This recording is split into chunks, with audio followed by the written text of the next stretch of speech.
You're watching Students Saving the Ocean.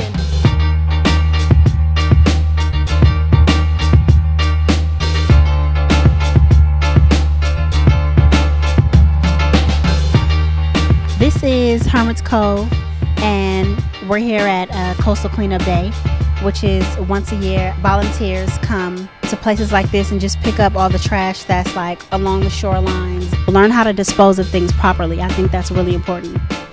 My name is Justin Hull. I work for the Gulf of the Farallones National Marine Sanctuary, and what we're doing today is we're working with a group of high school students, and we're learning all about plankton. The Big Bang was about 14 billion years ago, and life actually started out in the ocean. We learned that actually phytoplanktons make up 60% of the oxygen that we breathe in. Don't use your cars so much. That's the first step in saving the planet. The key to Coastal Cleanup Day is the fact that it is an educational event first and foremost. It's an opportunity for all of us to take 3 hours and clean up the beach. You see all this stuff out on the beach and it teaches you the impact that you're having on the marine debris problem and on all the trash that's entering our oceans.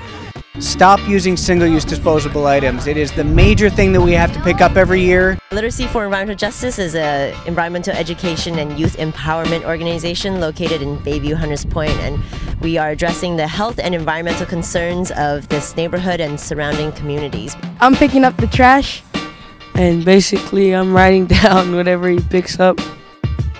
We have local kids, San Francisco kids, who come here from high school and college, and they work really hard for a couple of years here at the Academy, and we make sure we educate them about science and the importance of science, the importance of the oceans, and we give them hands-on experience. They're able to be down on the public floor, working with the public, giving tutorials and giving examples and teaching other kids just like them about the oceans. My tip is that when you're at the ocean, you should try picking all the trash up that you see so it doesn't get washed into the ocean. Many of our interns go on to really strong careers in science and sustainability, which we're really happy with. I initially thought I wanted to do research, but then I realized that what I had more of a passion for and was more important to me was to educate other people about the ocean. I wrote 50 Ways to Save the Ocean because what we do in our everyday life impacts the seas around us. And people would ask me, what can I do about climate change or the collapse of marine wildlife? You're already doing something. Everything we do every day impacts the oceans.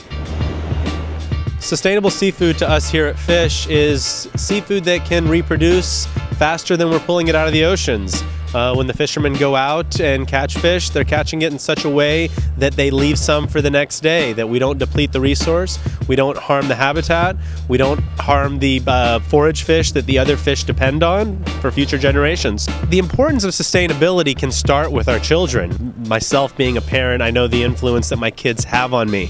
If we were to put food production into our curriculum, into our schools, and educate our children on watersheds, gray water systems, food production, organic produce, what does grass-fed beef mean? When your child gets home from school and looks at you and goes, hey mom, dad, I learned about this. Why don't we get that? Or hey, why are you buying that? I know how that's caught, or I know how that's grown. That can make a world of difference for our futures. Our kids are our future. Why I do this every day is for my children.